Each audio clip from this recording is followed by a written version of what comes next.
સુરત શહેરમાં હવે અન્યના ઝઘડામાં છોડાવવા જવું પણ જીવલેણ સાબિત થઈ શકે છે,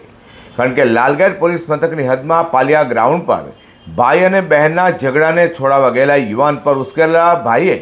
માસિયાઈ ભાઈ સાથે મળી તલવારથી હુમલો કર્યો હતો. તો હુમલાખોરો હુમલો કરી ભાગી છૂટતા લાલગેટ પોલીસે ગણતરીના કલાકોમાં જ આરોપીને ઝડપી પાડ્યા હતા. સુરતના લાલગેટ પોલીસ મથકની હદમાં પાલિયા ગ્રાઉન્ડ પર રહેતા રવિ ઉર્ફે ભોલો જસવંત રાઠોડનો તેની બહેન આશા સાથે ઝઘડો ચાલતો હોય, જેને લઈને ઘર પાસે જ રહેતો ઈસમ તેઓને છોડાવવા ગયો હતો.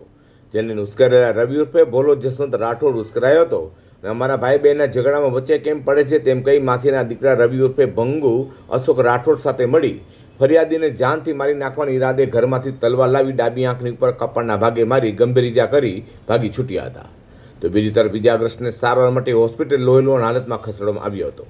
જ્યારે બનાવની જાણ થતાં તાત્કાલિક લાલગેટ પોલીસની ટીમ સ્થળે દોડી ગઈ હતી અને સુરત પોલીસ કમિશનર અનુપમસિંહ ગેહલોત, અધિક police commissioner sector 1 Balram Meena, DCP zone 3 Raghav Jain અને એસીપી ડિવિઝન આર આહીની સૂચના લઈને લાલગેટ પીઆઈ એચ જે સોલંકીની ટીમ પીએસઆઈ એસ એ અસારીના માર્ગદર્શન હેઠળ તપાસમાં જોડાઈ હતી. ત્યારે હત્યાના પ્રયાસને અંજામ આપી ભાગી છૂટેલા આરોપીઓ પાલિયા ગ્રાઉન્ડ પાછળ તાપી નદીના કિનારે અવાવરૂ જગ્યાએ સંતાયેલા હોવાની માહિતી એએસઆઈ સાજિદ મિયા લાલ મિયા અને હેડ કોન્સ્ટેબલ દિલુભાઈ નસુભાને મળતા તેઓએ સ્ટાફ સાથે દરોડા પાડી ત્યાંથી બંને હુમલાખોર આરોપીઓ રવિ ઉર્ફે ભોલો જસવંત રાઠોડ અને રવિ ઉર્ફે ભંગુ અશોક રાઠોડને ઝડપી પાડી બંને વિરુદ્ધ કાયદેસરની કાર્યવાહી કરી છે.